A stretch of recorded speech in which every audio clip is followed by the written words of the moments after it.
It's the end of the fucking world as we know it.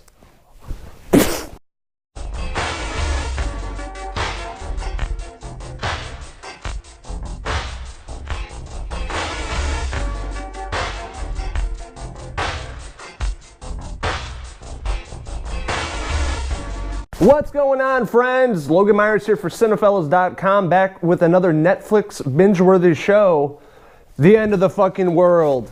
Last night, my wife and I actually binge-watched the entire show, the first season, all 8 episodes.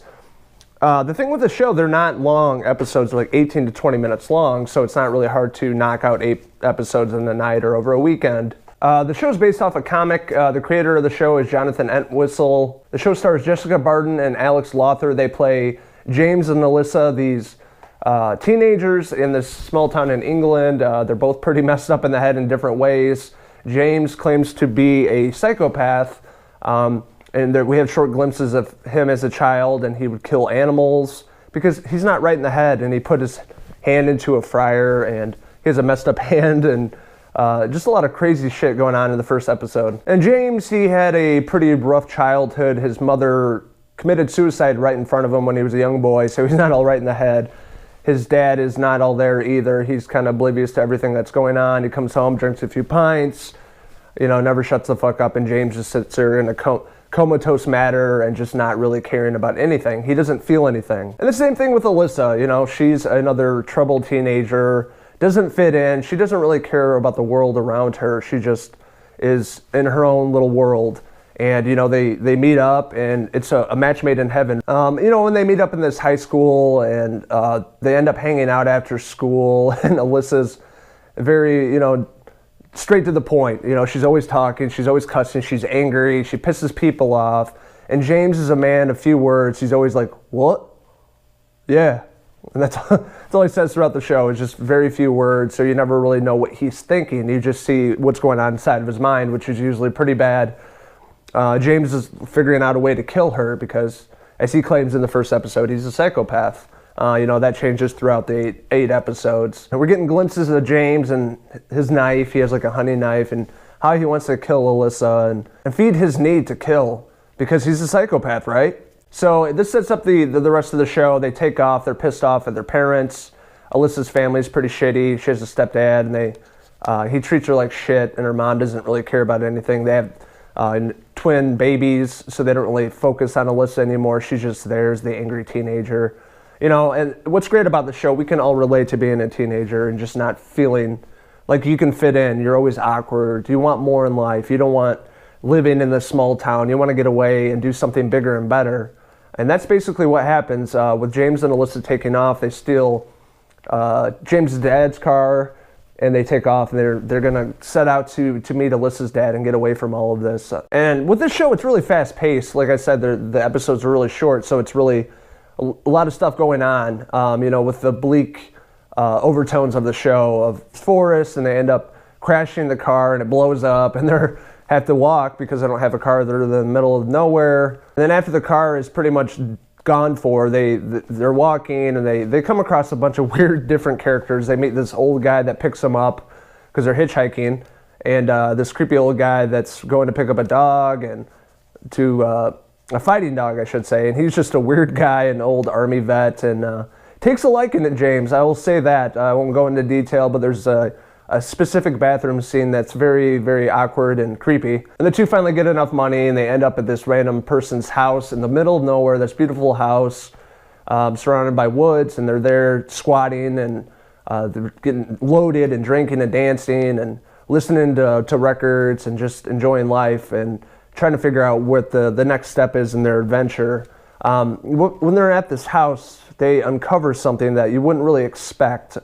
When they're at this house, they uncover who actually lives there, and it's this creepy professor, and they discover what he's been hiding there. I will say there's a few scenes where you see a lot of bleach and duct tape in his closet, so I'll leave it at that. And this dude comes home, and obviously things don't turn out well, and it sets up the rest of the story of the season. And it really turns into like a Sid and Nancy or Bonnie and Clyde relationship, where they're not really great for each other, but it works.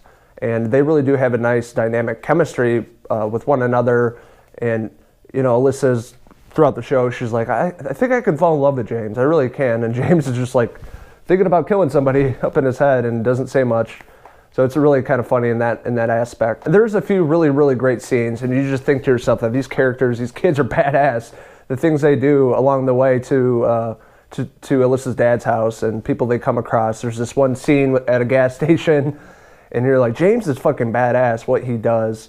And it's an ongoing thing throughout the show is, yeah, I know how to do a lot of things, like make food and hotwire a car. And they introduce two cops that are on the tracks of these two kids. They're onto them. They're trying to figure out what happened at this house and, talking to their parents. And the parents are obviously, really, really emotional about it and wanting their kids back and making sure they're not dead. And the cops are putting together the pieces as to what happened and why they did what they did. One of the cops is played by Gemma Whalen. She's from Game of Thrones, obviously. Theon Greyjoy's sister. She's a badass in this show.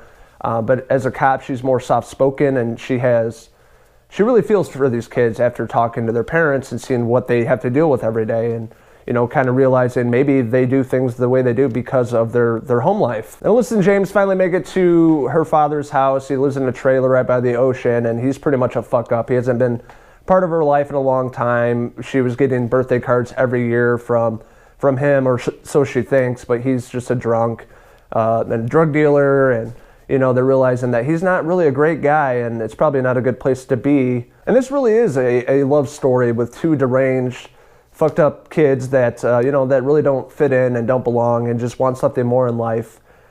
Feel like they're capable of more, but they go about it in pretty much the wrong way, like most teenagers.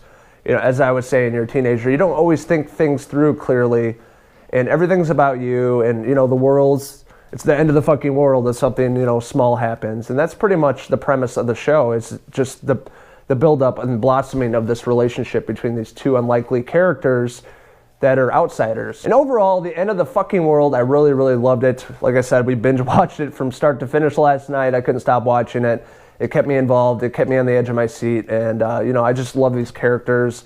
And the way the actors play these characters in this really depressing world that we live in and they live in. So it was really well done. The story, character development was top-notch. The acting was top-notch. A lot of cussing, a lot of English cussing and cunt and twat and all that good stuff. So if you don't like that, you probably shouldn't watch this. And the soundtrack is top-notch in the show. It's one of those that you have to pick up on vinyl or you download it. It really sets the tone of the show and what the characters are going through, and it really sets that up nicely. I didn't know much about the show. I haven't read the comic. I just saw the reviews online, and I figured I'd give it a watch, and I really loved it. If you guys have not seen it, you should definitely check it out. You have to binge watch it. Overall, I'm going to give The End of the Fucking World a 4.5 out of 5 hair pieces. So what did you guys think? Have you guys seen The End of the Fucking World on Netflix? What did you like about it? What didn't you like about it? What did you think about the ending? Do you think they'll have another season? Let us know in the comments below. And don't forget to hit subscribe. This is Logan Myerz signing out from bloody England. Until next time, cheers!